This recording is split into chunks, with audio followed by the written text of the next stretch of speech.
D-Day for Sunak. His campaign has done for election strategy what Suez did for military intervention. By Ian Dunt. We've surely never seen a man fuck up this badly. We've never seen someone fuck up so regularly, at such a high level. We've never witnessed someone manage it with this degree of sustained commitment.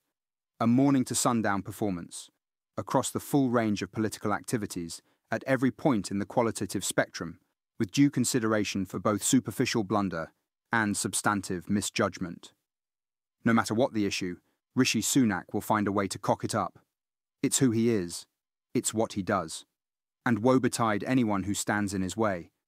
There must have been someone there who tried to stop him. There must have been at least one voice in his office with the mental presence to raise a rather obvious problem with his schedule. The problem was that he was going to leave the D-Day anniversary event in the afternoon to do an ITV interview. No, wait, that's actually too generous. It's somehow even stupider than that. He was going to leave the D-Day anniversary event to do a pre-record for an ITV interview, which would anyway only go out next week. Ignore for a moment the idea that he should have been there to pay his respect to those who fought for liberty. Let's not aim at that kind of moral height. Let's restrict ourselves to the most basic form of party political calculation, which is plainly where his mind operates.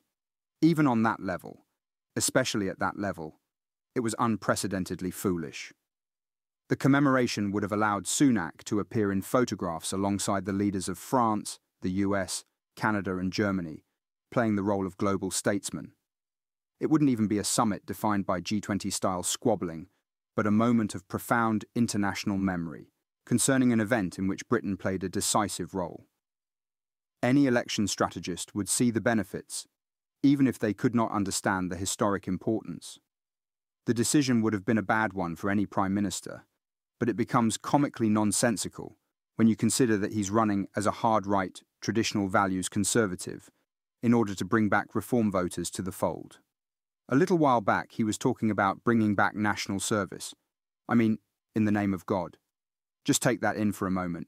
He's asking young people to do national service but can't even be bothered to commemorate those who have done so in the past. That combination is so staggeringly inept that language simply melts away. There is no way to fully summarize how stupid it is. It cannot be done with human words. It requires a retreat into mathematics. Perhaps there is an equation out there, some perfect abstract encapsulation of the Platonic form of shitness, which demonstrates without caveat or amendment all that is most mangled in the human mind. If so, it should be deployed here. Finally, we have found a point in the human experience that can live up to its awesome power. A couple of polls yesterday showed reform within touching distance of the Conservatives. Those voters are older, right-wing, and extremely nostalgic for this period in British history. Honestly, it's often not even clear that they know British history exists before 1939. That's Sunak's target group. They're the people he's directed everything to, every policy, every speech, every soundbite. It's as if he saw those polls and thought that he needed to help the reform performance a little bit, just make absolutely 100% sure that he would be overtaken by the party which poses the greatest threat to him. It's now more likely than not that reform will outperform the Tories next week, an event which will drive many Conservatives into a state of mental and emotional meltdown. And if that happens, Sunak will be directly to blame. Still, though, he got to pre-record an ITV interview. Back in Normandy, Keir Starmer could be seen shaking hands with Volodymyr Zelensky, looking increasingly like a man who can't believe his luck.